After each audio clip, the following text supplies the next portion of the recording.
Good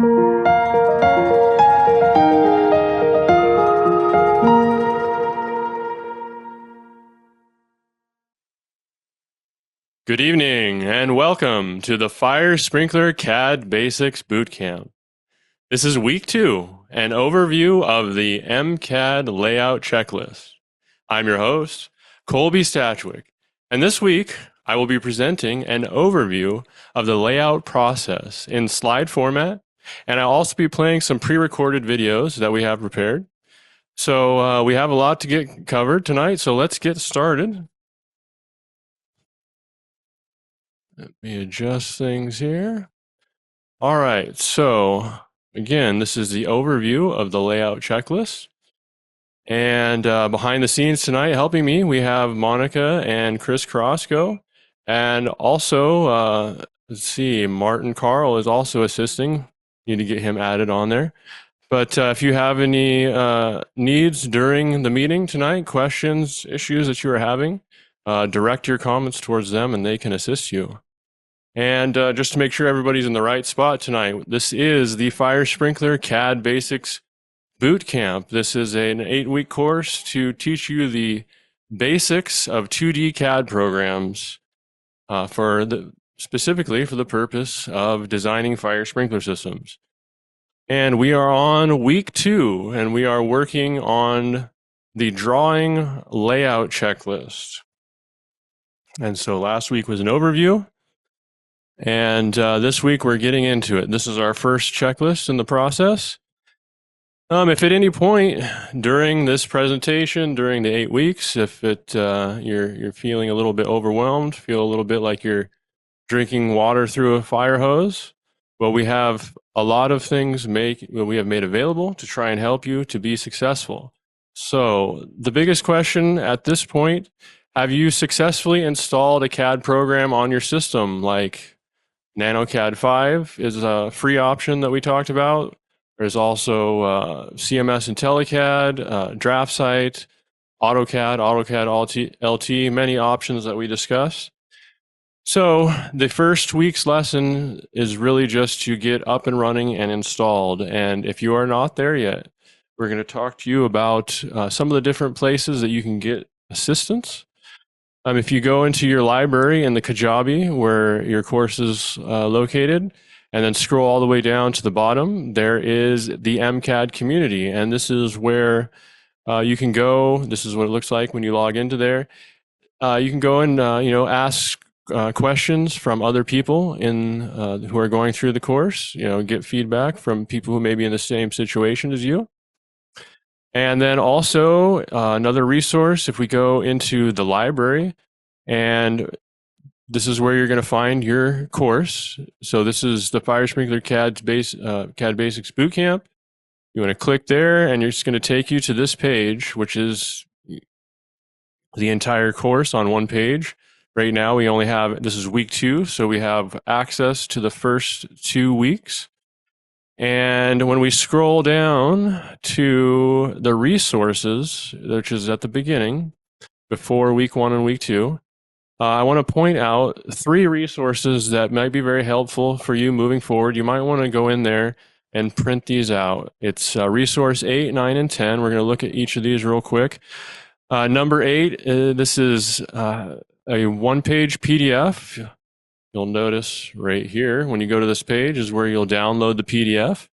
And when you do that, this is what it'll look like. And this is just a handy piece of paper. This is basically all of the commands that you need to learn to get through this course. It's really not that many. These CAD programs are capable of doing many things, but it can be overwhelming. But this is basically all we need. So this can help you focus on just the commands we have, make it not quite so overwhelming. And then the next resource on there that we have is how to draw lines with precision. This is another PDF. And this is what it'll look like when you download it. And so this is giving you some specific hints related to using the line command. The line command was one of the commands on the last PDF we were just looking at.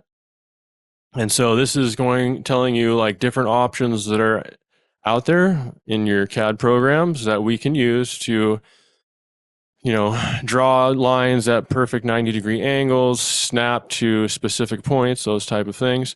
Speaking of snaps, this third PDF is geometry e-snaps, and these are very useful. You'll find we use these a lot. And this is basically just highlighting the ones that I use for the workflow in these videos, the geometry e-snaps. And this is basically means when you draw a line or you copy a sprinkler head, it will snap or stick to something depending on these settings. And so we have nearest, endpoint, midpoint, center. If you think about those as places that you can stick to, the center of a sprinkler head when you start to draw a line, those types of things, those are very useful in designing a sprinkler system, which is basically we're laying out dots and then connecting the dots with lines. Another resource that you will find is in the resources portion is these quick, short lessons. A lot of these things are on the things in those PDF, but these are all 3 to 5 minute videos, so you don't have to go through a whole lecture or a long video to find some how to do some specific command. All right, so now as far as helping you to be successful, you are here tonight at the Thursday night lecture. Every Thursday night during the 8 weeks, there will also be a question and answer session immediately after. So if you have questions concerning either what we did last week, what we have moving forward, or anything else, it's not a problem. Just bring them to the Q&A. That's one of the many places you can get your questions answered. And okay, let's see. If we go to the mCAD storefront, another thing that we have available to you during the 8 weeks only in the storefront under the consulting section, this consulting calendar with me, you'll notice that the price has been set to free. And so that is only while you are in the course for these 8 weeks. And you can schedule half-hour increments time with me if you need to, extra help to make sure we get you going, make sure you're moving forward, being successful. And I want to mention Chris Jansen. If anybody is familiar with last time we did this, we did the beta. We recorded several of these live workshops, and these are in the community that I mentioned earlier. There's a clip here of the community, and at the top there are 3 tabs. There's feed, which is when you normally go into the community, your feed is what's going to load automatically. And then you can go to challenges or meetups all the way to the right. And in meetups, that's where these live workshops will be held on Saturday, 10 a.m. to 11 p.m. or 11 a.m. Pacific time. And there are also, you'll notice, there's the recordings of all the previous workshops that we did during the beta session. And they were similar subjects related to, a lot of them were related to SketchUp. There was also some other CAD ones that we did there, but various topics, just little workshops that we were experimenting with ideas that we are working towards other courses we are working on. So, all right. So getting into our information, like we spoke about last week, we want to remind everyone, you're new to drafting. You may not think about repetitive movements with not a lot of body movement. These things are really actually very hard on your body. I suggest a standing desk. I'm standing now. I work at a standing station. I have 2 standing desks here. I can't recommend it enough, but the point is, if you get into learning and you start to cramp up, which will happen if you do not think about your comfort, after like a half an hour, 45 minutes, you're not going to be able to move forward successfully. That being said, the biggest thing you will need to successfully complete this course, as far as ergonomics, you need to get a scroll mouse. It's very important because one of the important features in these CAD programs that's pretty universal across all of them is that you can zoom in and out on the screen using the scroll mouse, and it's kind of awful to move around without that feature. So they're cheap. Get yourself a scroll wheel mouse. All right, so last week, kind of the main gist of what we talked about is in our system, we have these 3 checklists. And so as we mentioned at the beginning, we're going to be talking today, focusing on the beginning of our process, the layout checklist. And so if you go into, we actually have this available for you in a PDF. Go to your library and scroll down to the course. And this is what it looks like again when you go into the course. Scroll down to week 2 and lesson 2, layout checklist, understanding its importance. And if we go into there again, you'll see right here is the PDF where you download that. So once you have that in place in front of you, this is what you're going to be looking at. And this is the first checklist in our process. And after you complete this checklist, we're going to be going through this tonight, talking about what all these things mean. At the end of this week, this is basically the document that you should be able to produce. And like I said, if you need help at any moment to get to this point, you're struggling, there's several ways that you can get help to be successful. So contact us, contact the community, reach out to someone. Okay, I'm going to take a drink here. I'm a little parched. Let's see. Okay, so moving on to the layout checklist in detail. I just want to read this paragraph that we have at the top. This describes what this part of the process is for. So technicians note, this is the first checklist in the mCAD process. The main goal is to get the job in a printable format so we can start the red line process. Once you've laid out the plan, view, and section on the template, fill in as much information as you can. Don't worry if you don't have all the details yet. We just need enough to start designing the sprinkler system.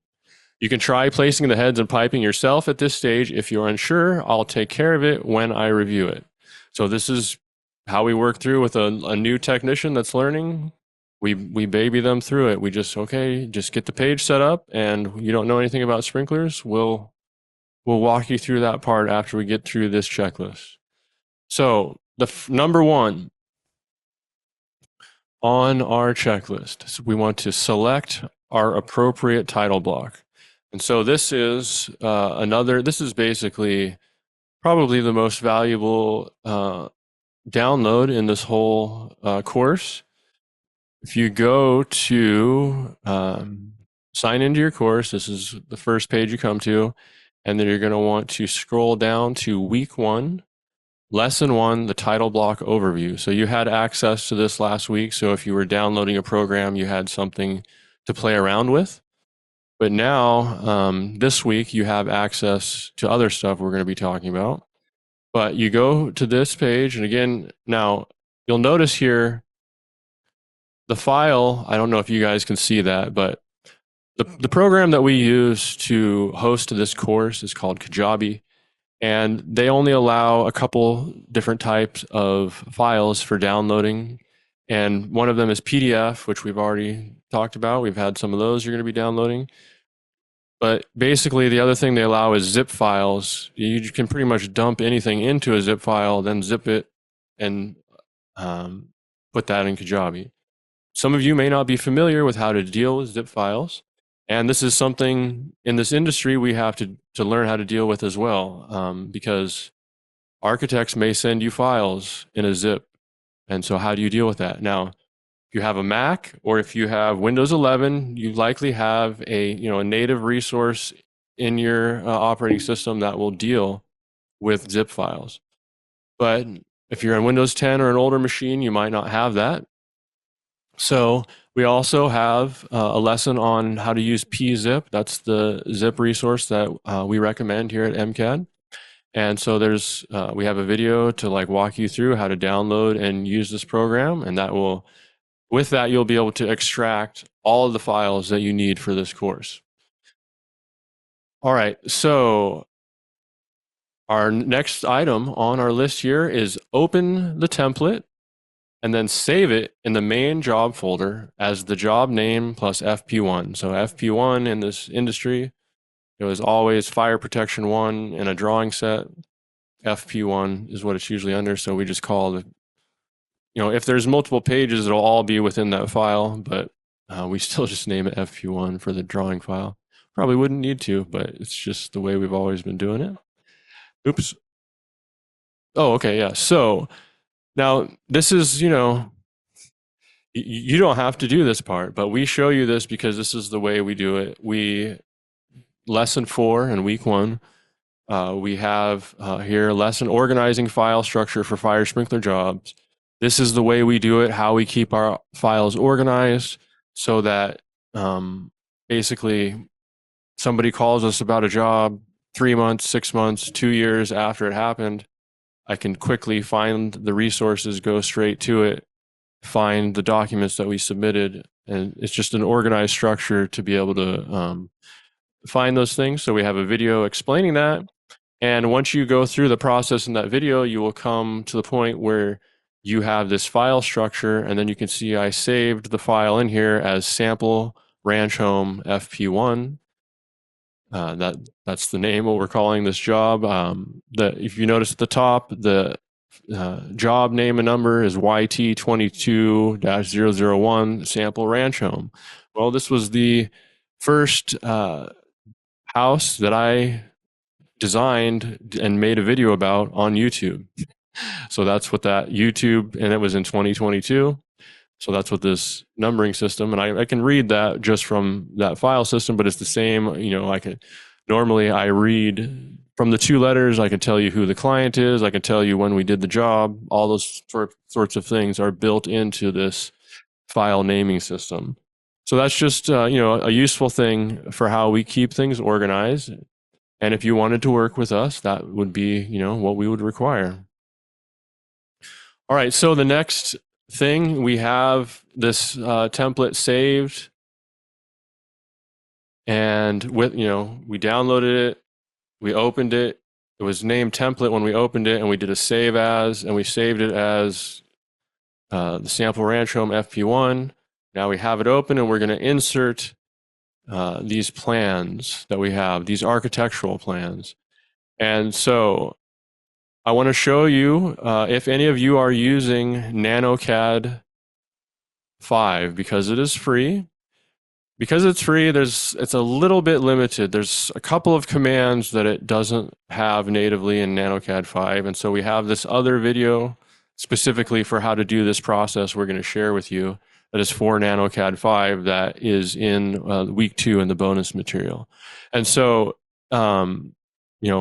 I would recommend, we're going to be showing you on CMS and IntelliCAD right now, and that is basically identical to whether you're on DraftSite, AutoCAD, AutoCAD LT, BricsCAD, any of those. So one thing I will mention,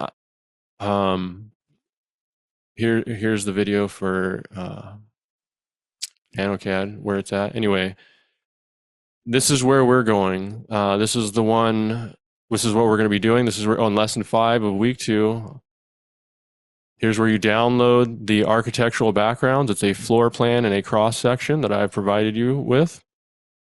And we're going to be watching a video here shortly about what to do with those. But you download your zip file, put it in your folder, in the base folder. You extract it using pzip. And when you do, it'll come out with these 2 files, the sample ranch home architectural cross section, sample ranch home floor plan. They both say 2013. That's because I made sure that these files could work no problem in CAD 5, which is only compatible with 2013 AutoCAD. Now, like I said, we have a video we're going to play now, and we're going to demonstrate inserting the architectural backgrounds, getting started in this with CMS and IntelliCAD. One thing I do want to mention, I started to go into a minute ago.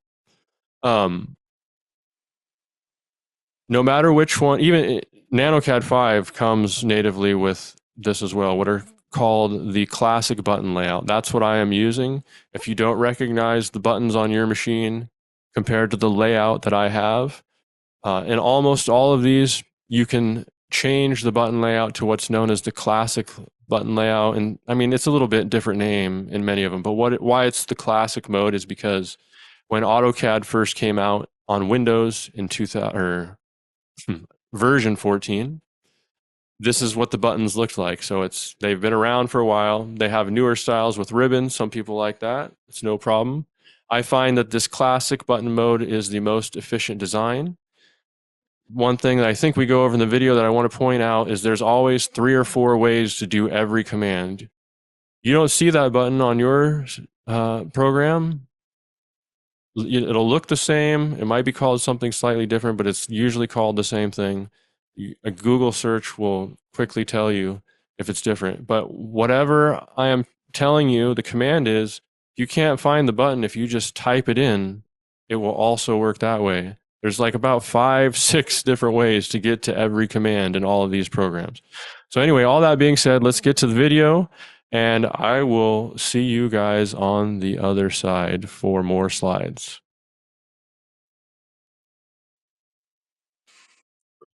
All right, so I've already got my sample ranch home FP1 file open here. I'm going to go ahead and go into my base folder. I'm going to open up my floor plan here, and you'll notice it's opening here as another tab. I'm just going to zoom out a little bit and select it all. I'm going to use Control-C on the keyboard, and I'll go back to my working drawing, FP1, and I'm going to use Control-V on the keyboard I can put it anywhere I want. This spot looks good to me. So I'm going to go back to here. I'm just going to close that tab. It's asking me if I want to save it. I don't need to do that. I'm going to go ahead and insert also my cross section. So let me open that up. Now I'm going to zoom out again, select it, Control-C, go back to my drawing, Control-V, and I'll place it there.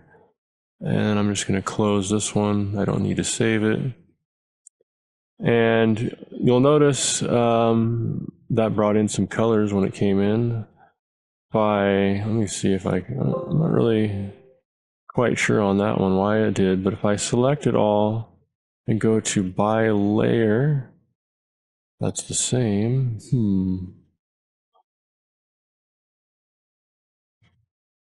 Oh, it's CAD default. Okay, so what I need to do is go up here to my layer manager. I see. There's a whole bunch of things that we need to mess with here in the backgrounds. This is pretty typical when you get a drawing from an architect. I thought this one might have been already set up because it was white when I copied and pasted it, but when we adjust the layers for this floor plan, it'll adjust these ones as well automatically. We'll just do it all at the same time. But before we get into that, I am going to just do some cleanup real quick, and I'm going to be going through this kind of quickly. I have some other videos, one on this exact same floor plan in our bonus material, using NanoCAD to do the same operation, and I go a little slower, and also there's some things that are slightly different in NanoCAD, but I'm just using a right to left box select there, where you'll notice if I select right to left, it gives me a dashed line, where if I go left to right, it's a solid line. And so what's different is when I go left to right, it selects everything within the box. When I go right to left, it does everything in the box and that intersects it. Now I have a tricky situation here where I don't want to select that. I just want to select the dimensions. And this is one of the reasons why I prefer CMS IntelliCAD to NanoCAD, because I can just select this dimension and hit the layer isolate button.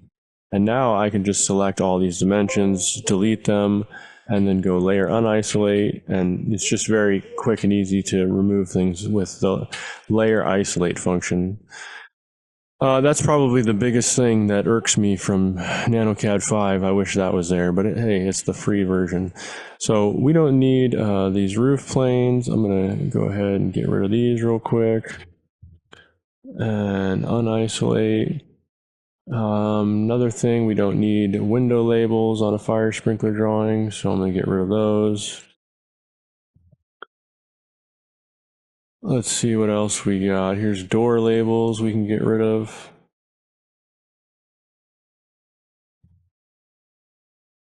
And oh, there's this odd thing. It's a roof baseline from Chief Architect. We don't need those.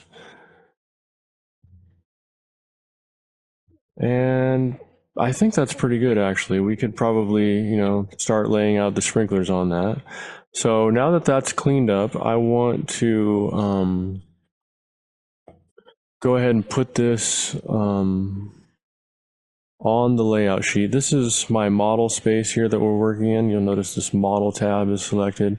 I'm going to click over to paper space. This is our first paper, which is titled FP1. And this represents, the piece of paper that we will ultimately be printing. Everything that's on it will be printed. And I need to create a viewport that shows our floor plan. So to do that, I'm just going to take this viewport. This is the box around these details. And you'll be able to see as I open this up, I just copied it over here to the side. Now I select it and I'm going to open these grips up. And it might not be obvious at first, but we are just, why is that not going? There we go. We're just opening a view into model space. Stretch, there we go. So now there's our house. And I can tell by looking at it, I'm just moving these borders. Oops. Select that grip, pull it in. I can tell that's kind of small. We could fit a bigger one. So we can do on a 13D system, either 1/4 inch or 1/8 inch scale. This is an 1/8 inch scale. And what that means is on the drawing, 1/8 of an inch equals 1 foot O in real life. A 1/4 inch scale, 1/4 inch equals 1 foot O in real life. So the drawing would be twice as big. So if I select this viewport, you can see over here, it says that the viewport scale is set to 1/8. I'm going to go ahead and it says the display is locked, so it won't allow me to adjust that. So I'm going to unlock it temporarily so I can change the scale to 1/4 inch. Now you'll notice that the house got bigger even though my box stayed the same. So before I modify this, I'm going to go ahead and lock my display back up. Okay, now I'll just go over here and readjust these grips until I can see all of my house. And there we go. Now I just move it onto my workspace, my sheet of paper. I'm going to bump it up a little bit. Okay, now we have different title blocks set up with 4 different scales adjusted ahead of time, because on house drawings we sometimes do 1/8 and 1/4 just depending on how it fits on the sheet. And when you do that, if it's a 1/4 inch scale, the sprinkler symbol ends up being twice as big. So we have this one set up with 1/4 inch scale and the right sprinkler symbol, and then we have this one with 1/8 inch scale and the right sprinkler symbol. And for our project, basically the difference between the other ones is different brands of sprinklers that they're already set up with the information in here. And as you're going to see later on tonight, on our job information sheet, it will tell us that we are using the Senju RC Res sprinkler. So we want to use this 1/4 inch scale title block, or wait, see, what is this called? This is the title label, I guess. Let's see. So let's copy this. We could move it, that would be fine, but we just want to put it under our house and centered.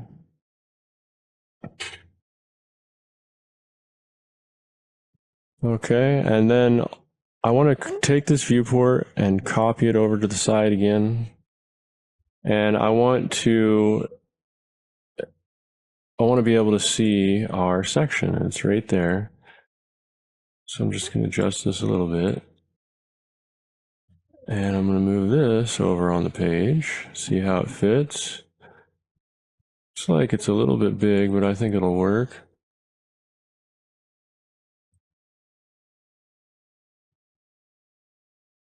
Let's see, I'll just kind of adjust it a little bit.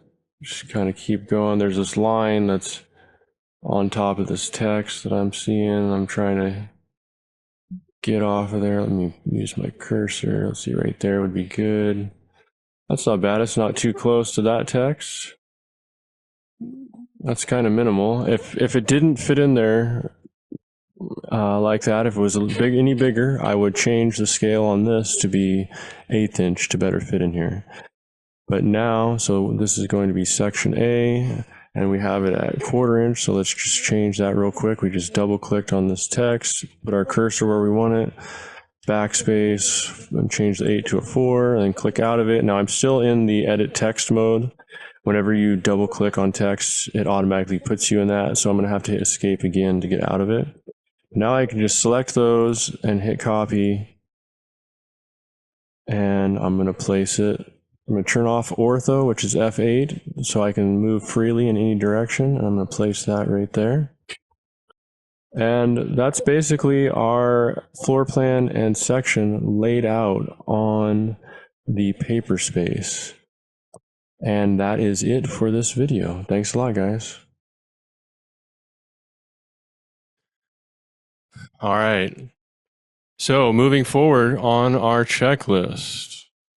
Let's see, what is our next item?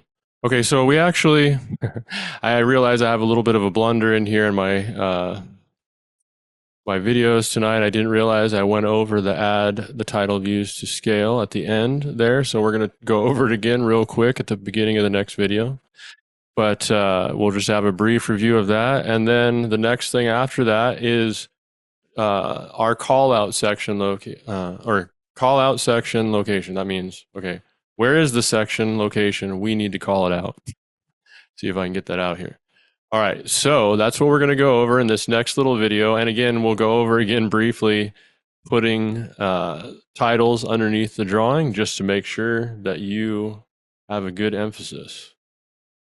All right, we're going to be demonstrating how to add our titles to our viewports with the scale for the viewport.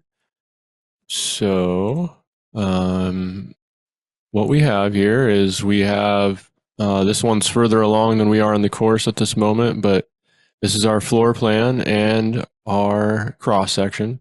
And we brought these in on an earlier video at, both of them are at 1/4 inch scale. And so we've got some different options down here. If we had a site plan, we've got one here for a site plan. Here's the one for the section. So I'm going to go ahead and take that. I'm just going to copy this and I'll just pick that as a base point, and I'm going to turn off ortho, which is the F8 button on the keyboard. Allows me to move freely, and I want to put it centered and below this section. And now I'm going to hit escape on my keyboard. And for the title for the floor plan, we have a couple options. And first of all, we have several here that are set up. This one's set up with Senju sprinklers. This one's set up with reliable glass bulb sprinklers. This one's set up with Victaulic FL Res. They're just all different manufacturers of a 4.9 K factor sprinkler, which we commonly use with all of our clients. And the reason that there's 2 of each is because they're already set up to work with either 1/8 inch scale or 1/4 inch scale. And because the view would be twice as big, in 1/4 inch scale, you'll notice that the symbol is twice as large on that one. So since we're at 1/4 inch, we're going to go ahead and select this. I'm going to use the copy command, and I'm going to select a base point now. And I'm just going to click near it. And again, I have ortho turned off so I can move freely. And I want to be sure, you can see that triangle pops up. I would snap to that. And so I want to make sure that I'm not accidentally snapping to something. And I want it to be centered below the building. And so that's there now. One thing, these lines, I just want to show you real quick, these pink lines at the bottom, This lower one, these text boxes, including this, can go all the way to that. So I'm just going to move it down. If we wanted to maximize our space, that's as far down as we could go. The second line, the intention of that is all the way around the page. The drawing itself never goes beyond that extra little space. These text and text boxes can go all the way up to this second line, but this first line, only, the floor plans, any plans, details, they need to stop before they hit this first line. But again, these text boxes, we can go to the second line. And that's just part of our standard that we have set up. And that's just a quick overview of laying out the titles. And we're just copying these ones that we already have set up in the drawing and moving them around and adjusting them. All right, guys, thanks a lot. I wanted to just do a quick video. We need to change this architectural section call out. This is the architect section call out. And we have one that matches our standard and calls out our correct page name that we have already set up over here. So I'm just going to copy this one, select it, and then hit copy. And I'm just going to set it, turn off ortho for a minute so I can set it right here.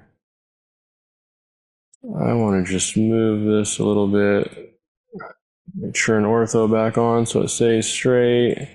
That looks good. I'm going to grab this grip. There we go. That looks pretty good. So now I'm going to get rid of these little arrows that they had. This means it's section A on page 1. We want section A on page FP1. Now I'm just going to use their existing line here and change it to the mCAD reference layer so it doesn't print. And I'm going to select mine. I'm going to move it down, starting from any point on the line, and then I'm going to go perpendicular to the other line, and then it just drops it right on top of it. So now we have a cross-section callout that matches our mCAD standard. All right. So moving on, next information on our checklist to go through is we're concerned about like all of the information. This is like text information that is on the job that tells us about it, who's working on it, who it's for, all those sorts of things. And in our process, the way that you would get that information is through one of these job order reports.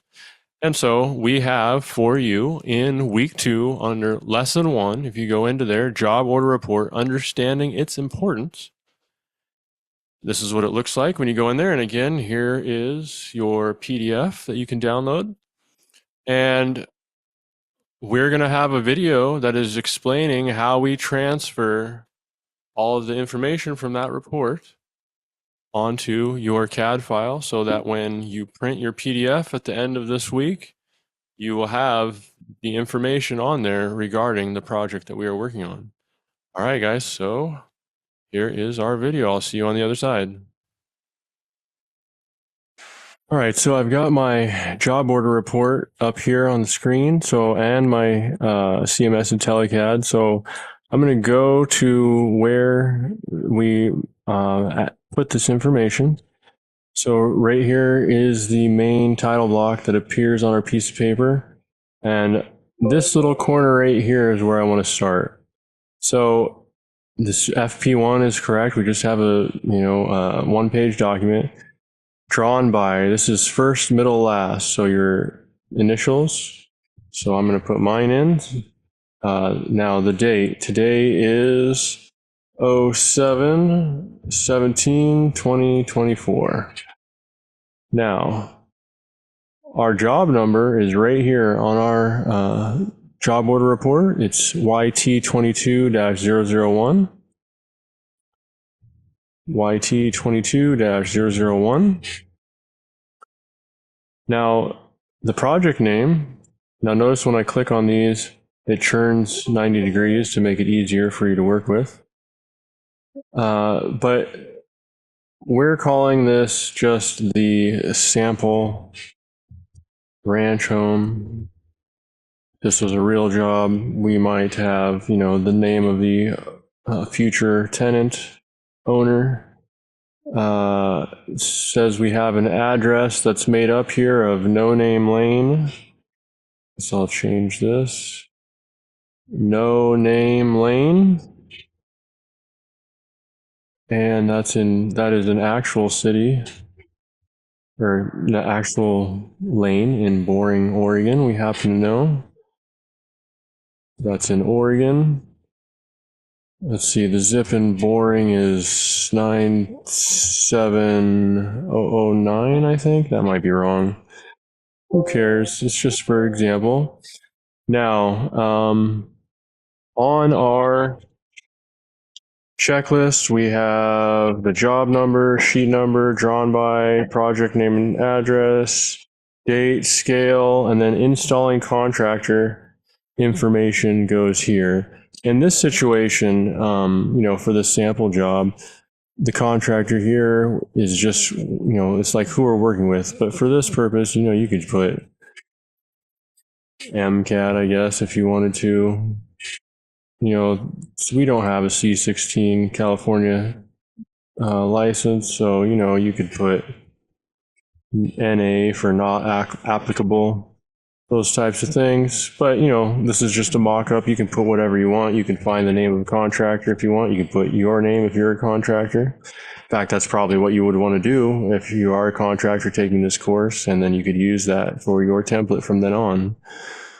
All right, so that's how we fill out the title block information using the job order report. Thanks, guys. All right, so now we've got the data on there of who, what, when, why.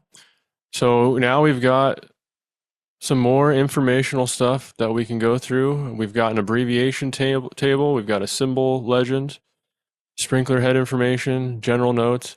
And so this is basically just kind of going through and checking that all this stuff it's already on there. You're just making sure that all of the data is correct or applicable to the project you're working on. Every once in a while, you'll need to change a note here and there, just depending on the situation you're in. So we're going to have a video now going over those, 4 items: the abbreviation table, symbol legend, sprinkler head information, and general notes, where we want to focus on verifying the correct edition of NFPA 13D, which can vary, we're referring to the year. For example, here in Oregon, we're in the 2019 edition, maybe working somewhere where it's a different edition.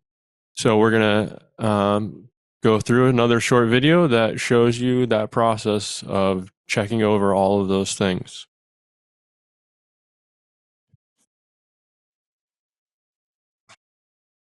All right, for items 14 through 17 on the layout checklist, I'm going to skip to 16 real quick and start with that one.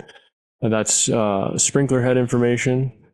On our job order report down here, we have the sprinkler heads are Senju concealed 4.9 SS8464 is the number from Senju for that model. And sprinklers are covering 16 by 16 or 256 square foot spacing. So on our cover page in our sprinkler legend, we have Senju SS8464, just like we should. Our K factor is a 4.9, and we are at 16 by 16 spacing. And we have one more spot where we also over here have, just want to make sure, this just says 4.9 sprinkler, and that's what we're using as a 4.9. Just want to make sure that that matches. Okay, so the other things, let me go ahead and maximize this. Number 14 is just talking about this abbreviation, just verifying that it's there, that it looks good. That's all there is to it. Number 15 is the symbol legend, which is here. That's all there is to it, just making sure that it's there and there's no problems. And the last item here is the general notes. And there's really nothing to do here either, but we just want to make sure here in Oregon and California, right now, all of the NFPA 13D jobs are performed under the 2019 edition. So that's basically the main thing that we are looking to verify here, that we have the correct edition for the place that we are working. All right, thanks a lot, guys. All right, now you'll notice it's a little bit of an outdated video. I mentioned in there it's the 2019 edition in California. It's actually the 2021 edition at this point. So, but anyway, moving forward, next on our checklist, let's see, we have print to PDF and place file in the main job folder. And then the PDF should be named in the following format. Now, this is our final, once you do this, this is your final assignment for the week. And next week, we're going to be going over the red line process. And so if you want to have your layout, if you want to send it in, the PDF for review, you're welcome to do that. We won't say anyone's names while we're doing the live red line. But basically, this is the way that we send information back and forth. Once we have this basic PDF, we can communicate going forward on the job what needs to be done. We have a system to communicate back and forth, sending this drawing. We've got the drawing on there. Technician can send it to me if they don't know what to do. They could be anywhere in the world. And I could print it out and I could draw on it with a Sharpie to help them lay it out. I could lay it out on a PDF program like Adobe or whatever you're using, and send it back to them. Or I could if I did it, printed it out and did it with a Sharpie, I could take a picture and I could send it back to them. There's all kinds of methods, but we have something now to be able to pass back and forth. That's our main objective. So we're going to now that you have your floor plan and our cross section on the page, we've labeled them all of our viewports. We checked the accuracy of all the information. To complete our layout checklist, we are now going to go over our steps for printing it to PDF, to have this document to go back and forth. I will mention that one step in our process is not the first part we're going to be going over, is some layer management stuff. And we do this for the effect that we get with the nice looking drawing in the end that has the architectural drawing is a light gray and the piping system stands out as solid black, thick lines over the top of it. So it's just very clear. Now it's not totally necessary for you to do that. And sprinkler drawings get submitted all the time without that. So if you don't want to go to that effort, that's totally fine for you. It's just something that a little extra effort that for our standards to take it to the next level. So the first part will be explaining how we adjust the layers. And then after we adjust the layers, how to print it to produce the PDF. All right, guys. So here we go. All right, we're going to get into some layer management here. And part of this is to make it easier on the eyes when we're working on. Part of it is to make it look better when we print. But we're just going to kind of talk about layer management in general as we're doing this. You'll notice that there's a bunch of different colors on here on the architectural background. And our standard procedure at mCAD is to basically put everything on a layer color that is kind of a light gray from the architect. Not super light, but just a little bit lighter than black. And then we draw all of our stuff in, definitely dark black, so that our piping and stuff just really stands out over everything else. And it's just really easy to read that way, we find. So I'm going to go up here to the Explore Layers button. Some CAD programs call it the Layer Manager. Now, there's a bunch of random colors in here that our architectural background came with. You'll notice here all of the mCAD layers are grouped together, and that's part of why I have this mCAD in front of them, to keep them all together so I can just quickly select them all and manipulate these colors.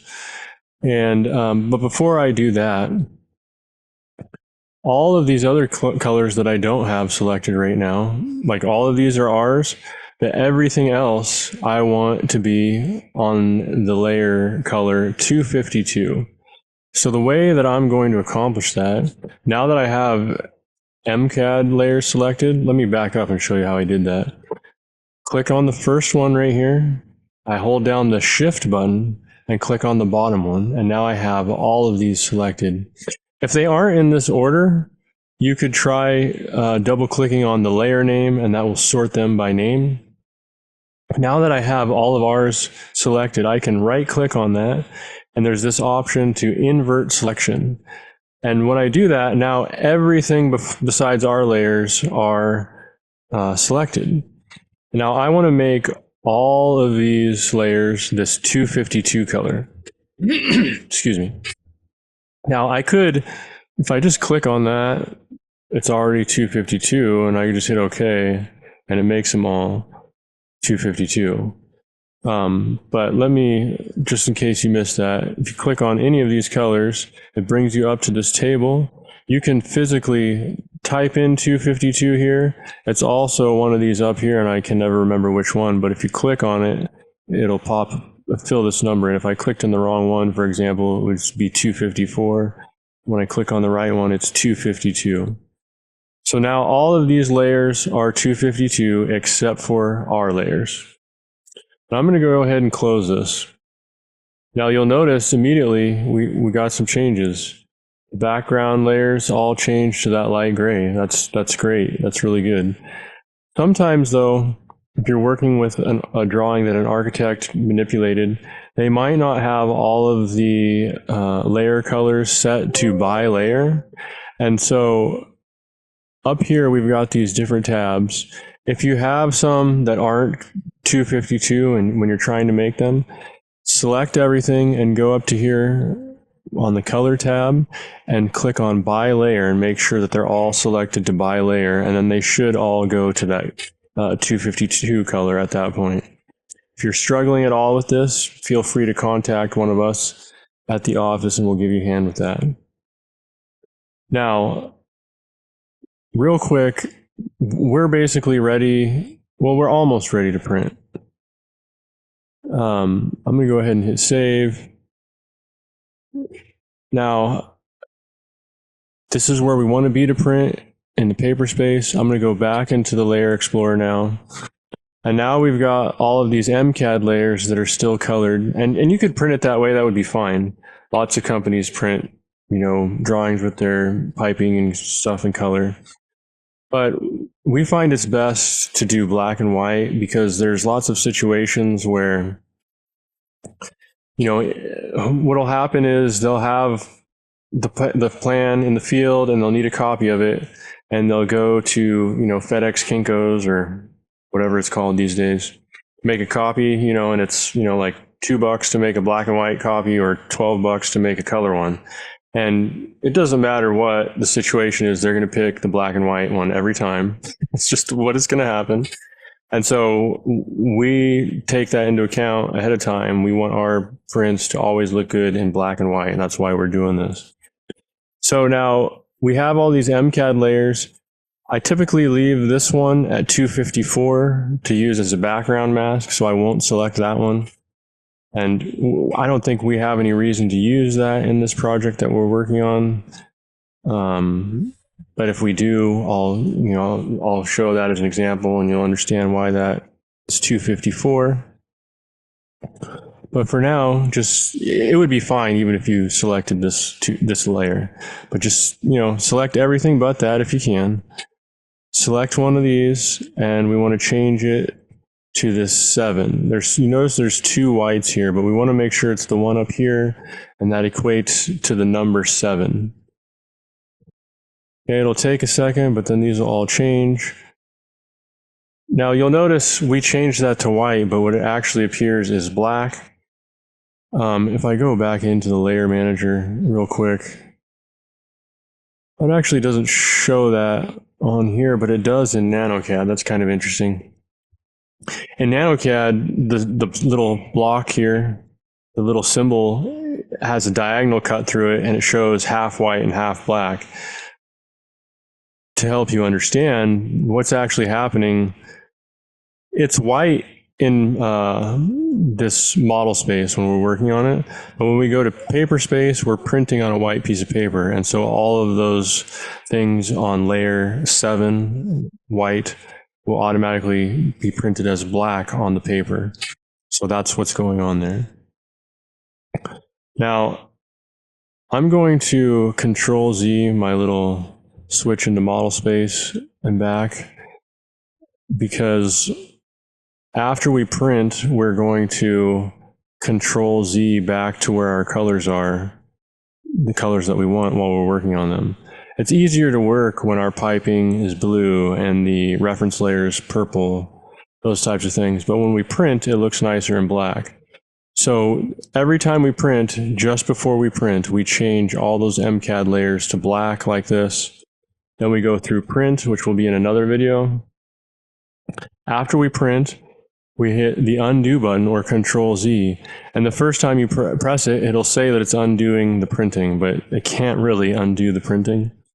And then you just hit it one at a time, because there can be a little bit of a lag in between each undo operation, and you can make things crash if you undo too fast before it's completed an undo operation. So just be aware of that. You want to kind of do your undos slow and watch for it to have completed before you hit another one. So that's a little introduction to managing layers. Hope that helps, guys. All right. Let me see where we're at. Okay, so I wanted to mention that the reason that we do it, I don't know if that seems a little convoluted with the undoing at the end. It is a little bit. There are other ways to print with different types of print files that you can set up that will automatically set the colors so that when you print, it sets them the way that you want.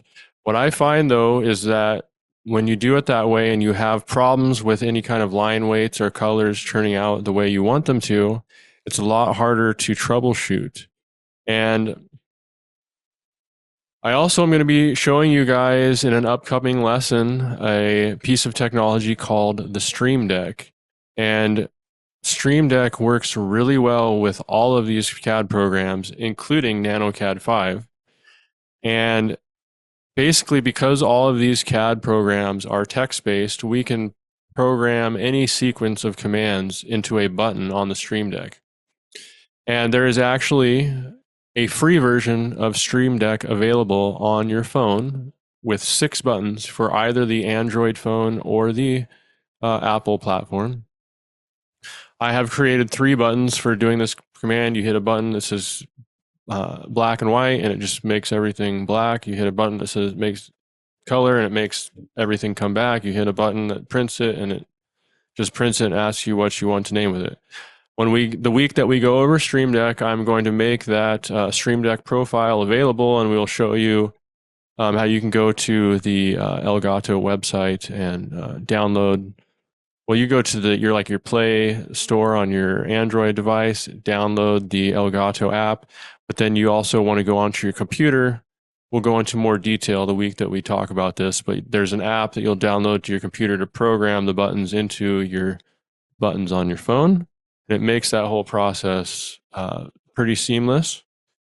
And we'll be going over that again later on in one of the later lessons.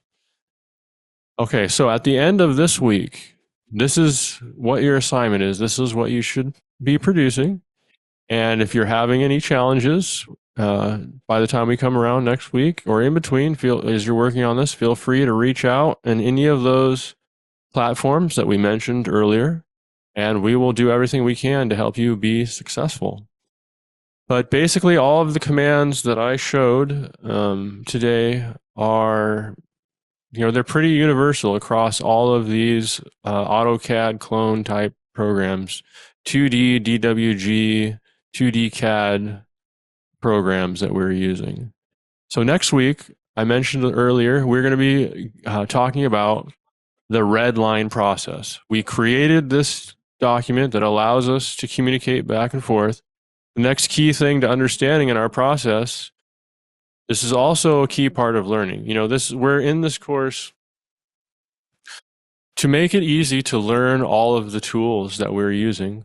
We are doing a simple project, a 13D project, but many of the things that we are going over, the processes, are very similar, whether it's the next level up in complexity of project, like a 13R apartment buildings or a 13 system, but it gives us a basis to build from. And it's just much easier to start learning about all those things. And one of the ways that we can do that is once somebody has learned the basics on 13D and they're capable of doing that, well, we can teach them the next level up just through the red line process. And if you learned our process, you could do it, with you and maybe you're, a contractor. If you're a contractor, here watching this, maybe you have like a niece or nephew that is, loves computers and would enjoy doing something like this for you. There's lots of possibilities. None of these skills are super technical, really. It's just putting it all together. Anyway, so if one of you is brave enough, next week we will be going through explaining how the red line process works. And I have a table over here with a camera, or I will be demonstrating live the red line process and explaining how we transfer information. So that is everything for our lecture this evening. We are going to go to a brief, our pre-show video that we played just before we started. We're going to play that again. We are not going to roll the whole 9 minutes. I'm just going to go refresh my beverage and come right back, and we'll cut it. Try to not be too long. But if you need to do the same thing, this is a great time to do it. But we will be back on the other side of this in just a few minutes. So have your questions ready. All right, guys. See you soon.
All right. Trying to turn that around quick, but our 4-year-old had other plans. But here we are.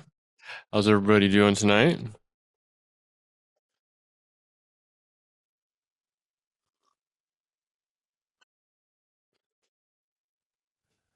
How you doing, Um, Colin?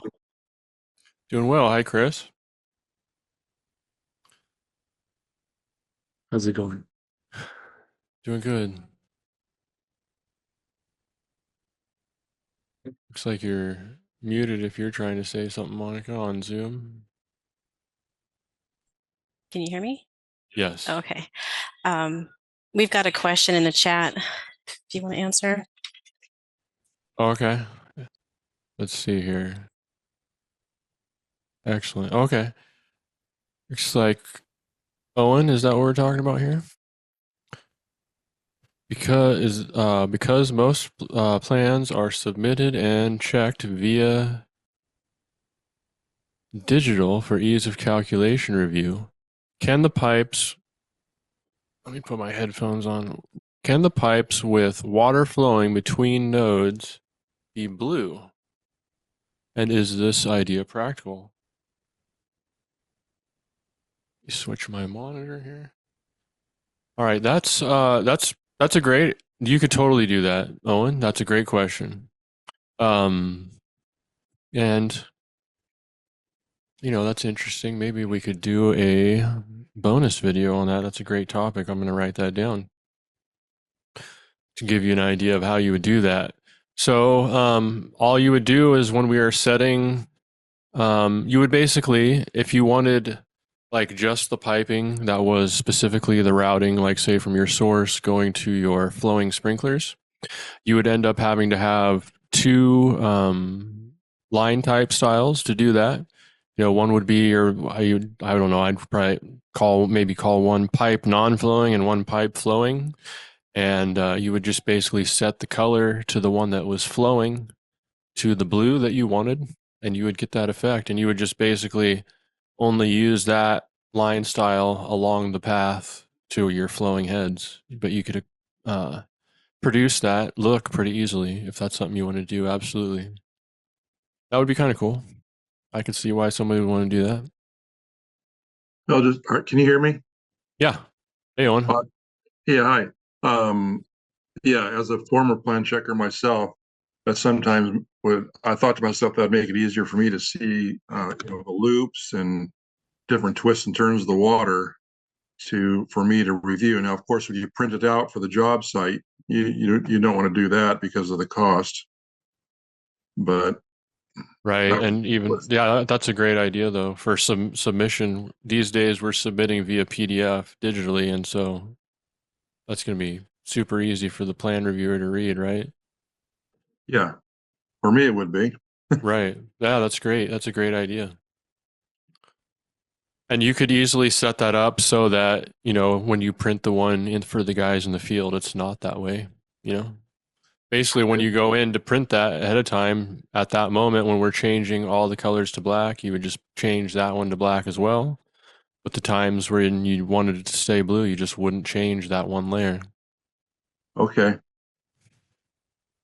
Now, watching this presentation on filling in the title blocks and stuff, you that was it was very quick. No Um, doubt, no doubt. so now I have all those files that you sent me previously. Okay. So you want me to, and the rest of us, to do what you did tonight. Yeah, ideally. And all of these videos, are going to be available for you to rewatch. Okay. The whole lecture you could watch tonight, but there are also like all the videos. Well, I don't know if all the videos that we played are in there individually. Hopefully they are. Majority of them are, or some version of them. There's basically several short videos for individual steps, so you don't have to necessarily watch, the whole lecture again every time or whatever. That's the idea. If there's something that is missing that you can't find a short video on that would be helpful, let us know, and we, we'll add it. Okay. but yeah, just basically move through the checklist, that first one, and produce a PDF with the floor plan on it, labeled, and and then we'll talk about redlining next week. Basically, I'm gonna show how we would transfer the information if somebody didn't know how to design the sprinkler system, how I would just work with them with a Sharpie and sketch it on there for them to recreate. And And but go ahead. when you're saying redlining, for me, redlining is the plan checker redlining the plan, saying this is wrong here, this is wrong there. That's what you mean, right? Yeah, that's correct. It's not as much of a this is wrong type of situation, but we're using the same red line process internally to work through our process and to train people. And so we don't want people to feel beat up with these red lines in the way that you might with a jurisdiction. But we're kind of getting people used to the same type of process, and even with the jurisdiction, sometimes it's easy. I've seen this often in the field that people take offended about someone's interpretation or something, and it's just like every jurisdiction is a little different. We just got to do things differently. We just need to add it to the process. It's not a big deal. We just need a means and method to move forward. And Okay. So, but yeah, we might have corrections from a plans examiner at some place, and usually that comes from a place that we haven't worked before, because everybody does some things just a little bit different. Like, especially, I know we've talked in the past about sometimes there's houses in Los Angeles County that they have. It's called a modified 13D system, correct? Isn't that what the term they use? And it's basically a 13R system is what it comes to in a house. But if you didn't plan on installing that size of piping in a system, when you bid it, you could get yourself in trouble real quick, I could see. Yeah, in the sense of 13R, just calculating four heads flowing, everything else remains the same. 13D, there's no fire department connection, anything like that. Right. But yeah, gotcha. Even in 13R, if it's under 2,000 square feet, there's no fire department connection. But some of these houses are probably over that, I could imagine. Yeah, in the Newport Beach, the ritzier area, we got some, 10,000 square foot homes. Sure, some McMansions. And some of the plan checkers, they want four-head calc. Gotcha. And boy, sometimes the water pressure's in the 50s. And that creates a challenge. Now, on those so-called modified 13 systems or 13D, do they, if you're in that situation where you have a weak water supply, will they still let you only do a 10-minute supply from a tank and pump? Yeah, and that's that. I brought that up with one of the contractors I do the drawings for and calcs, and he's interested in what was that system called that you mentioned? Well, the one that we have up here that's real common, and I know they sell them across the U.S. now. It's Talco Pumps Home Hydrant, and they're designed to fit in a closet. The challenge you would have there with twice as much water, you'd probably use the same pump, but you'd have to add an additional pump or tank, which they have them so that you can do that. And they're meant to fit in a closet, take up a couple closets. But if sometimes in these, I've done a lot of these big mansion type things up here in Portland, and like the Street of Dreams projects and whatnot. And a lot of times they'll end up with weird void spaces and like crawl spaces and stuff where there's all kinds of room to put a tank and pump. So might not be too big of a deal. It's really more of a challenge when we're talking about, I think last week we were talking about the challenge with tiny homes. If you had to put a tank and pump in there, it's like, a big chunk of your real estate in a tiny home. Okay. Are you going to go over that home hydrant in one of your deals? Yeah, the week that we do talk about hydraulic calculations, we're going to get into talking about water supplies more, and we talk about that home hydrant. I know I've got one of my, in the presentation, one of the slides, or a few of them are dealing with that home hydrant, have pictures of it and whatnot. And it's a company up here in Clackamas, Oregon, Talco Pump. You want to check it out? Yeah, I will. I'm not sure. The big thing really is what you can get at your local supplier. I know they're selling them all the way across in Maine. In fact, I know a contractor here in Oregon that was getting better deals on them by ordering them from Maine and having them shipped here and buying them locally, as crazy as that sounds. Okay.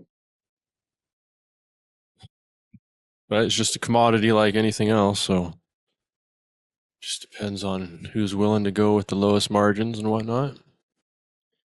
If I review the last in my library, the last or the first class presentation you did, that'll help me with what your homework assignment is. So the first week we were really just outlining and talking about all the programs, and week one was getting something installed and up and going, and we made the title block available so you could play around with the CAD program to get familiar with it. And this is the first week we're actually getting into doing something more, an actual assignment. Now, I believe you already have a CAD system installed, if that's correct, Owen. Yeah, right? yeah, I have this with CMS, is it? In CMS and TeleCAD, that's right. Yeah. Now I was referring to the last class presentation, not this current class that we're doing now. Oh, okay. And you mean like when we did the beta like 6 months ago or whatever it was? Yeah. Okay, so what was your question again? I must have Reviewing misunderstood. that would be helpful with putting together your homework assignment that you're asking. Oh yeah. There is also so the great thing you brought up is there is in each week we are putting in the bonus section the recording from last year along with the Q&A is available. So I'm improving every time we do this, so I think this is a better presentation, but there could be something you get out of the last time we did that I didn't say this time. Especially I would say probably with the Q&A more than my presentation, but potentially. That is every week as it opens up to you, those are available in the bonus section. Go ahead, I'm sorry. I missed that beta, the vast majority of that beta, unfortunately, but I have it to look at, so I'm looking forward to getting back into that. Yeah, this is basically the same thing but improved.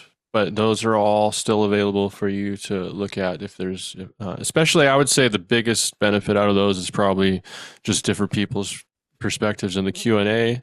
But for the most part, like on week 2, I played all the same videos I played tonight, and I presented the same information. I just basically changed my format of my slides to the vertical on the side format rather than taking up the full screen. That's the biggest difference.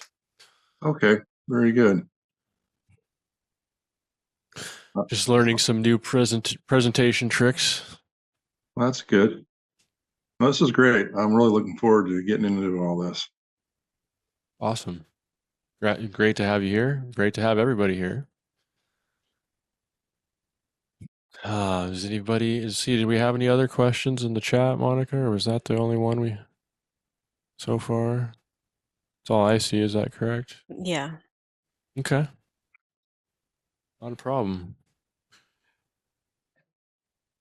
Oh, Like I said. Oh, go ahead. Sorry. Yeah. So there's only one title block, right? Option for this right now? Yes. I know on the list it said to select the appropriate title block. Oh, sure. That's a great question. So let me explain what that is. So, we're teaching our process internally at mCAD. We have multiple title blocks depending on the project that we're working on. And so this project that we're working on to work through the course is a 13D system. And so the title block we are providing with you is based off of our 13D title block that we use internally. And so, there's really we've already selected it for you. It's just using that one that we've given you. But that's why it says in the checklist, select the appropriate title block, because this checklist is the first checklist in the series, and we use this for every job, no matter what it is. The first two checklists apply to all types of jobs. The third and final checklist is basically the code book specific checklist for the project type that we are working on, that has all of the checklist items that are requirements in the code book for either 13D, 13R, or 13. And then along with those, just little things that we found, especially as we work in different jurisdictions. Sometimes we'll have one that wants something a specific way, so we'll note down on our internal checklist like this, when we're working in the city of Portland or wherever, Los Angeles County, be aware of modified 13D systems, those types of things. We have those notes in our final checklist as well, just to help us, because every time you work in a different jurisdiction, they just do things slightly differently, and they focus on, different parts of the information.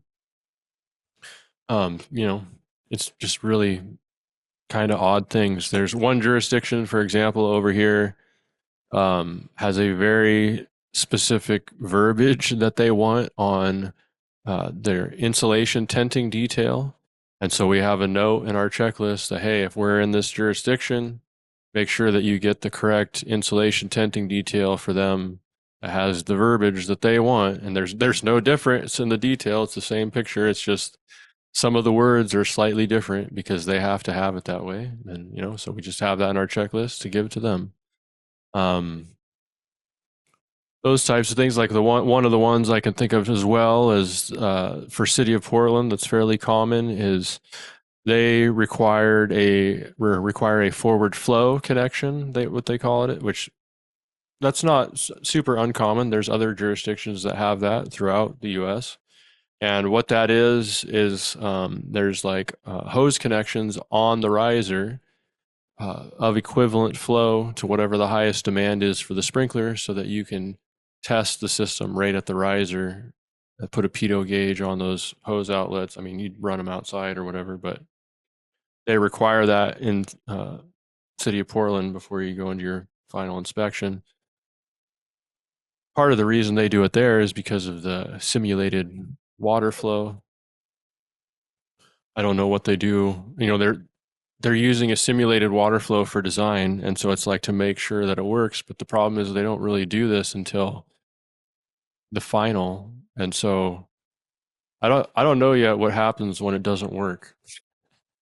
I know it's happened though.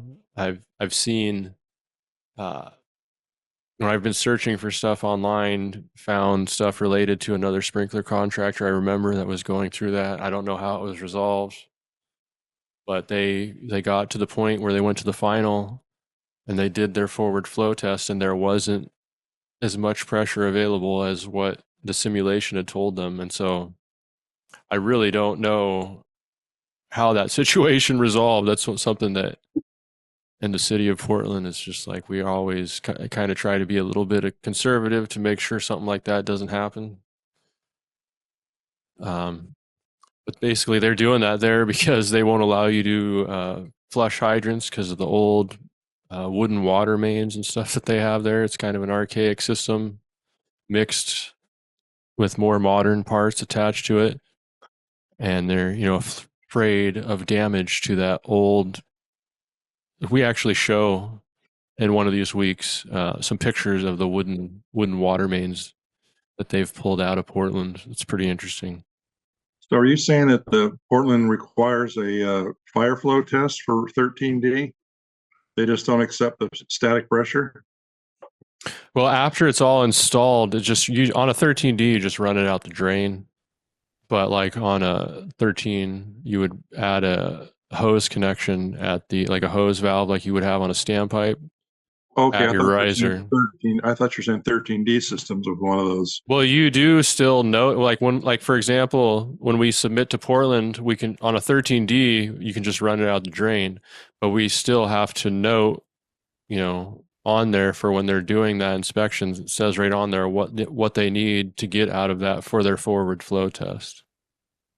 Okay. Wow, that's scary. Yeah, right.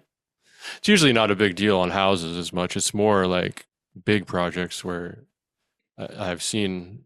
I mean, that's the one that I saw was an apartment building. I remember. I can't remember the contractor, but I don't know how they resolved it. Would be, I don't know. Somebody's buying a fire pump or something. It's usually quite a bit of money when nobody is expecting it.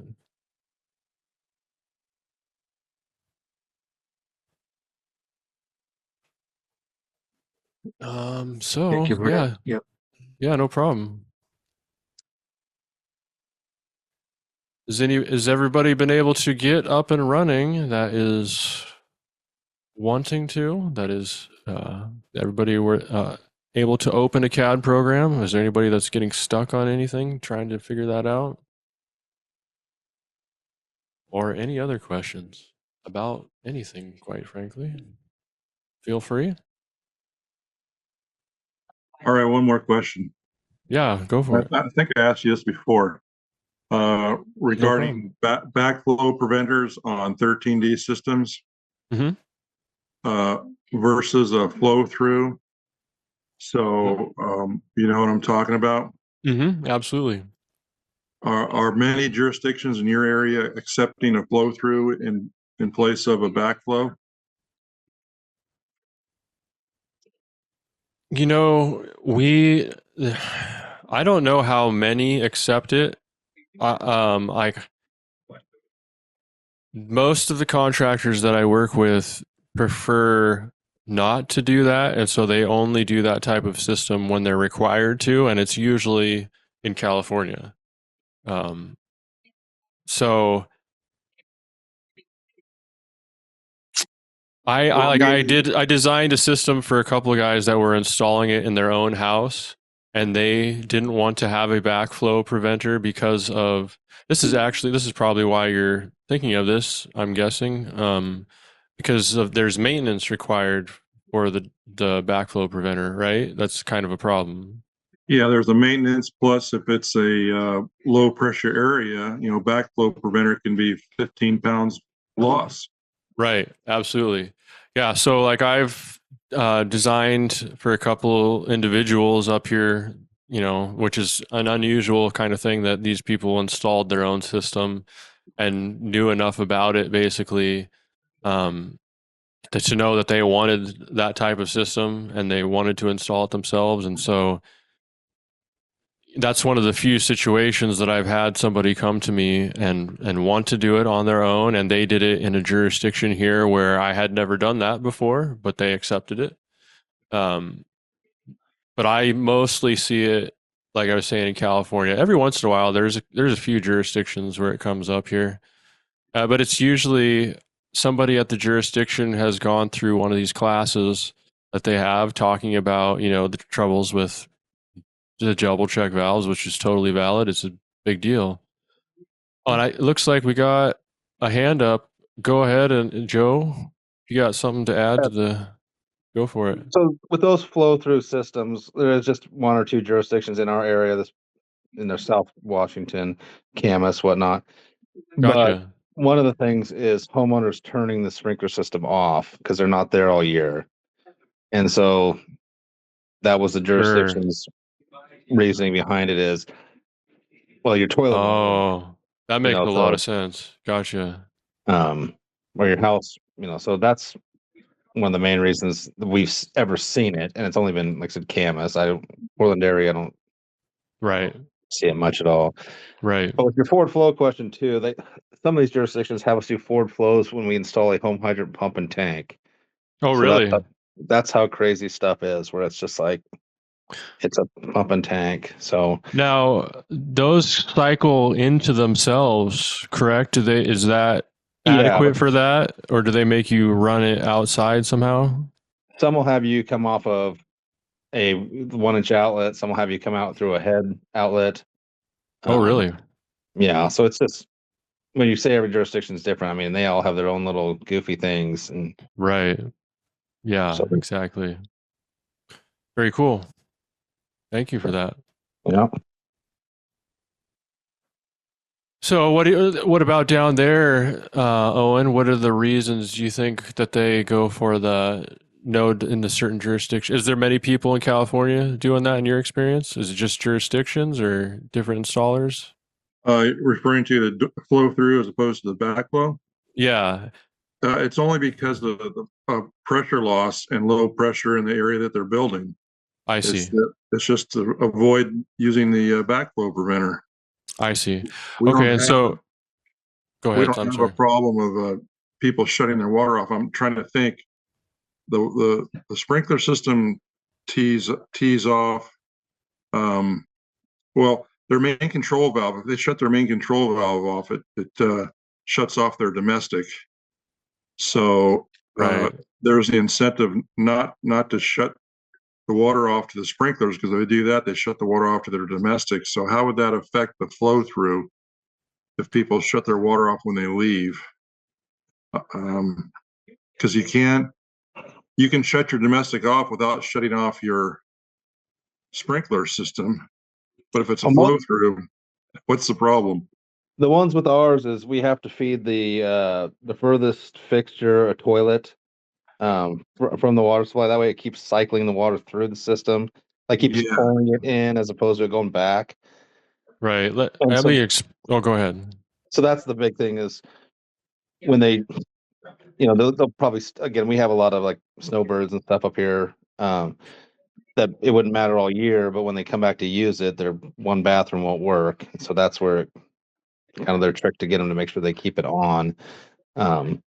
Because we don't go through the main shut off would never shut it off the sprinkler system, but it's just to keep people honest. That's how they do it up here. In some jurisdictions, it's really very isolated jurisdictions. So yeah.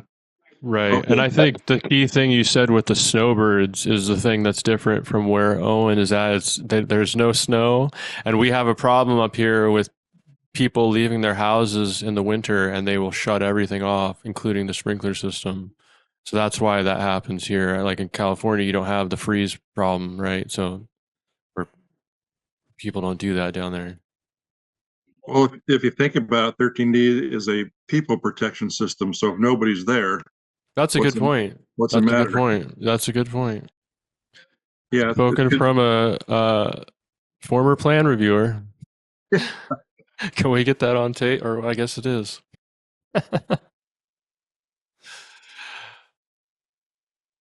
Yeah, they end up over here in Central Oregon where we're at because it's even colder than the Willamette Valley where Portland is. They end up doing a lot of antifreeze systems in these places that people are gone from in the winter.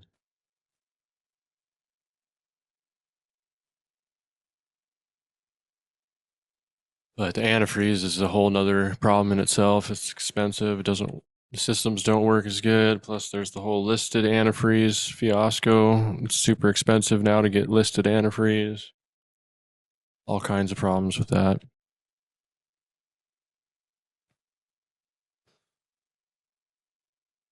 Well, this is very good. Any questions out there that we can address? Thank everybody for coming here tonight. Putting up with my banter. I noticed you have a light bulb behind you, and that light bulb wasn't there. The fixture was, but the bulb wasn't. I thought it looked better than an empty fixture. Okay. I thought maybe that was your we're on the air bulb. Yeah, it's my idea light bulb. I have an idea and it comes on. Okay. Let's make people think I have an idea. We know I mentioned to you in the past, is you got to come up with a course for plan checkers. I mean, Yeah, I'd love to hear what kind of stuff do plan checkers need to know in your experience? What's the most valuable thing that they could be taught? It's simply comparing the calculations to the plans themselves and the Okay. basics of 13D. That's the biggest problem is we get guys coming in they go through fire prevention as to put a feather in their cap, so to speak. So they have very minimal knowledge.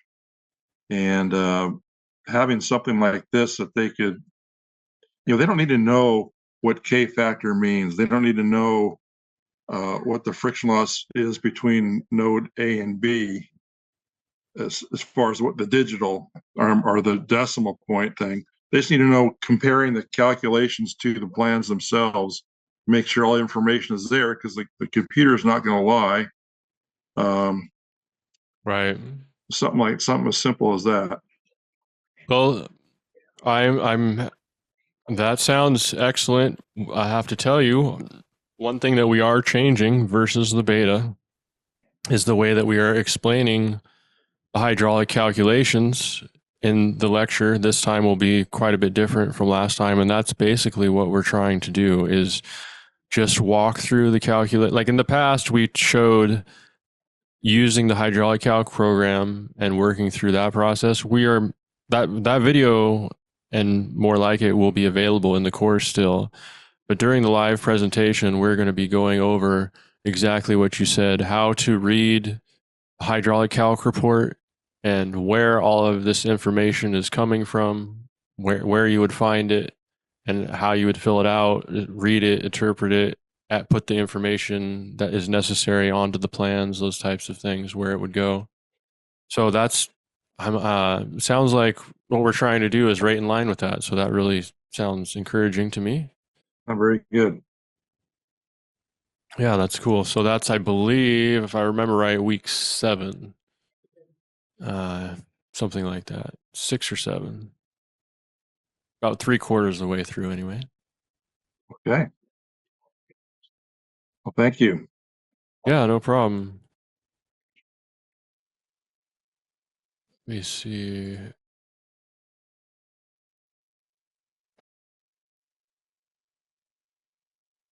I don't know if you can check this, Monica, but I've got a message here about, am I spotlighted in Zoom? Yeah, you are. Okay, can we remove the spotlight? I can. Yeah. Okay, thank you. Perfect. Okay, so that was an excellent question, Owen, as well. Kind of curious, like, would you say that that's the biggest thing that plan examiners have struggle with is reviewing hydraulic calculations? Yeah. That and a big problem is I call it the Harry and Lloyd syndrome. Harry and Lloyd from Dumb and Dumber. Just because Harry says it, Lloyd believes it's true. And that's bad information passed on by the previous plan checker to the new plan checker. And they just think that's because they said it, they think it's true because they believe this guy knows what he's talking about when in fact he didn't.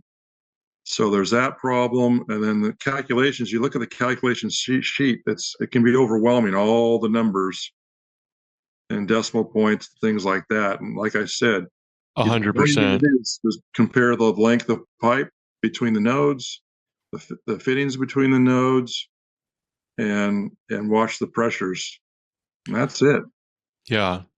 And so what has really helped us as we're expanding our process here on mCAD, we really had a lot of processes developed around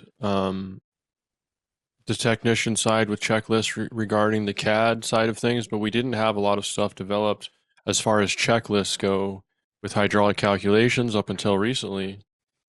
But doing this course and just the way that it has allowed us to expand, where we're working with more people, more clients, more technicians, we've kind of had to, learn how to do these things to some degree. But apologize, I'm losing my point. Well, yeah. Anyway, we had to develop more of a process basically, like as you'll learn going through this, like here internally, an integral part of our process is Monica checking and redlining the plans. Like we don't, when we're going through this process here, I'll generally like uh, back and forth with the guys as they're doing it, redlining.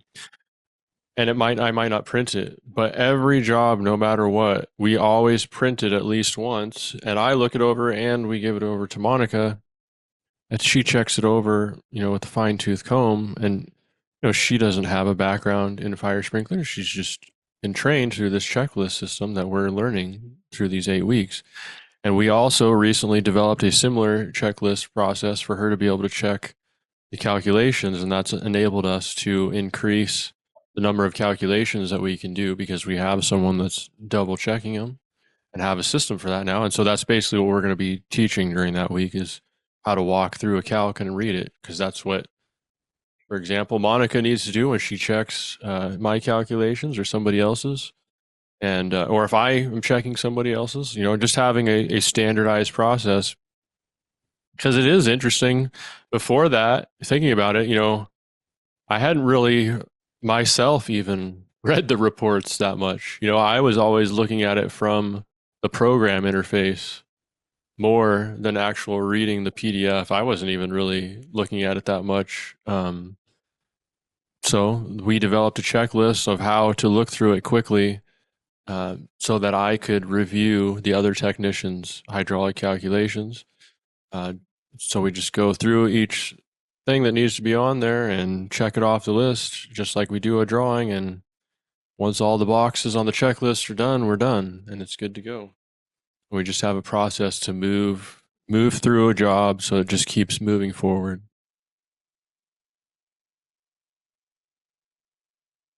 I don't know if that was helpful at all or not. I kind of get lost in the weeds sometimes, guys, as you'll find throughout this course, but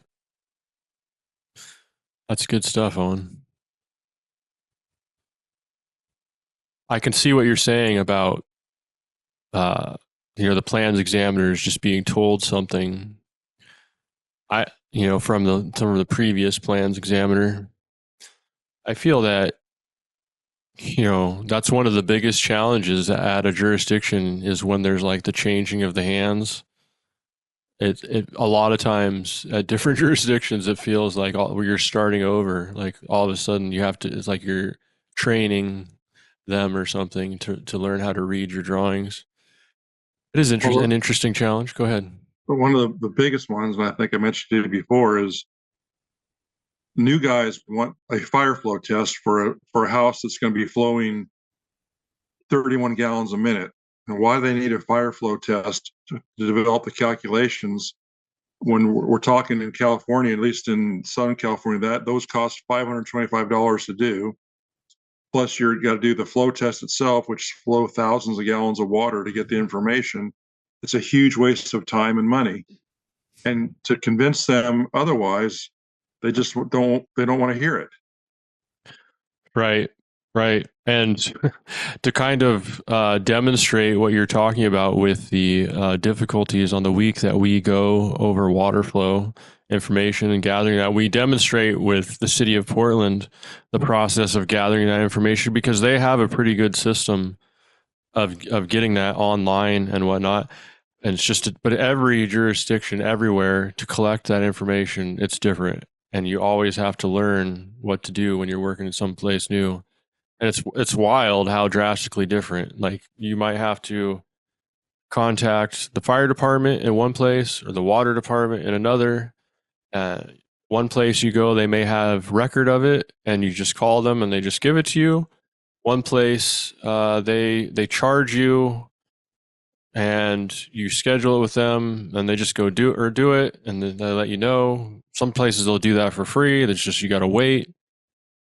One jurisdiction here, like you said, they charge, well, it's only like $250 here, but that's not even the problem. It's like the process to get the flow test takes minimum, like the fastest we've ever been able to get it through them is like 3 weeks. And it's like, forget about having a fast moving project, like you're just basically stuck until that comes through, and there's nothing you can do about it. Well, do they give you a justification as to why? Because 13D says static pressure only. You look at a flow graph with a residual and flow versus just static, it just changes the pressure availability, the line. That the water, the demand for the 13D is always right underneath the static pressure, never ventures out into the graph. Yeah, that's a great point. I think that people forget about it because we're just using a 13 style report. And in a 13 style report, they expect to see a static or residual pressure. I think it really comes down to just that. Like, that's just what they're used to and expect. Yeah. Go ahead. I was just going to say, well, yeah, you need that flow graph to make sure the water system can supply the amount of water at a certain pressure. 13D, 2 heads flowing and 5 domestic, you got 31 gallons. I mean, you got more Right. water flowing on that block with people showering and flushing their toilets. Right. Yeah, it's So- really not an issue for 13D. And that's, that's totally the intent of 13D, why it's only life safety. It's not to protect, everything's about keeping the cost down. And those things that you're talking about just are the way that jurisdictions are keeping the cost up for people, basically. Yeah. But yeah, I don't know. Every jurisdiction, like we said, is different, wacky. They'll have, for whatever reason, they think it's got to be this way. Well, the thing is, they have to justify that requirement because that's costing money. It's costing time. They have to justify it through code amendment. Right. Well, they can't. So how can they enforce something like that?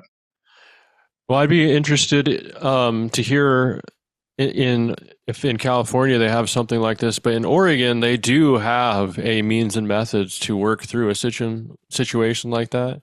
It's called cite it and write it. And if you are getting a situation like that with an inspector, you have to tell, when you tell them you need them to cite it and write it, and you'll comply or whatever. And if they can't come up with something, then they can't do it. The problem is that a lot of contractors kind of don't like to do it because, you can imagine the situation that puts you in with the inspector, and you're not done with the project, right? And you're probably going to have plenty more projects in this jurisdiction. So who wants to upset, you know what I'm talking about. You were I know exactly what you're talking about. You were an inspector. Yeah. So, I was a bad guy. We're a team here. We all got to get this job done. Everybody wins. Everybody makes money. Everybody goes home. Right. And it's hard to see it. Hard as you've experienced, I believe, now coming to the other side, especially, and dealing with the jurisdictions. Right. It's hard for a lot of these guys who are in those positions to understand that, to even have the perspective to see what we're talking about right now. Unfortunately. It's not something you learn, in the system. You would have to kind of be somewhat an entrepreneur to kind of understand those things,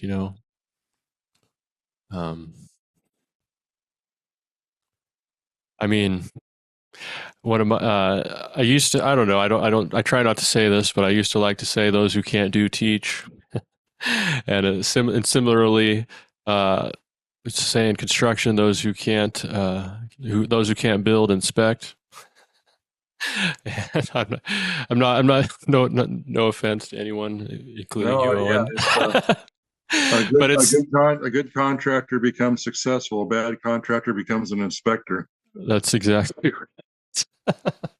And they don't understand why they couldn't become a successful contractor, and they don't understand how they're holding up projects in a way that are just, hugely frustrating to contractors. They just don't get it at all. It's a difficult situation for sure. But, I don't know. The system, to some degree, I think, is designed that way to have, some slowdowns in general. So to make, I don't know, just to kind of slow down progress. It seems like a lot of stuff that goes on in jurisdictions is about slowing down progress. I don't know what it's like down there, but like in the city of Portland, if you're going to build anything like a house, anything, it takes like a year and $60,000 minimum just to get through pre-development, just like even just kind of like looking at the whole project to see if you can do it, not even anything related to actual permitting fees or anything. It's insane. It's incredibly expensive to develop there because of that. And it's, I don't know, it just seems like all of those systems are just designed to slow down the process. There's no good reason for many of them, but I don't know. I'm sure, somewhere, I mean, someone somewhere probably had good intentions the way that all these things start. But the more bureaucracy, it seems it just could probably go on for days about these types of stories. But probably don't want to bore everybody. But like I'll just go one real quick. I'll try to make this short. Like the city of Portland just recently, they have a fire marshal's office that has always reviewed all of the fire sprinkler systems. And then there's the permit office for building permit and plumbing permits are at a totally different location.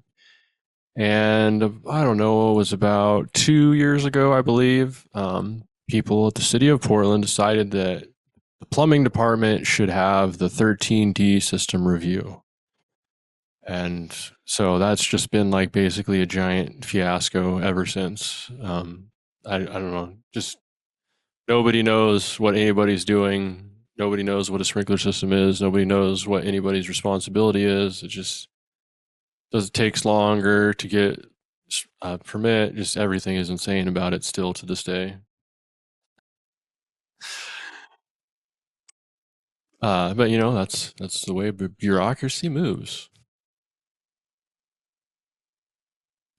Well, I think this is, if I don't know if there's anybody has any other questions, we definitely want to hear them. But this is a pretty good spot too. If not, to kind of end it, to keep things short for the replay. Let me see. It looks like I have a message here. Don't see any questions there. I think that may be a good place to end it, guys. Appreciate everybody coming again tonight. And this is the second week. So, we're basically already a quarter of the way through the process.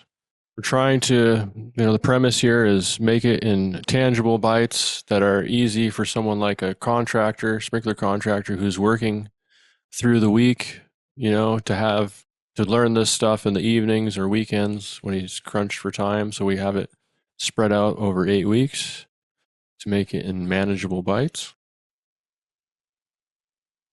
But again, anybody needs some help, we have the community on Kajabi. We have these Q&As, and we also have a calendar scheduler where you can schedule time with me if you're getting stuck on anything. And Monica, isn't there a place?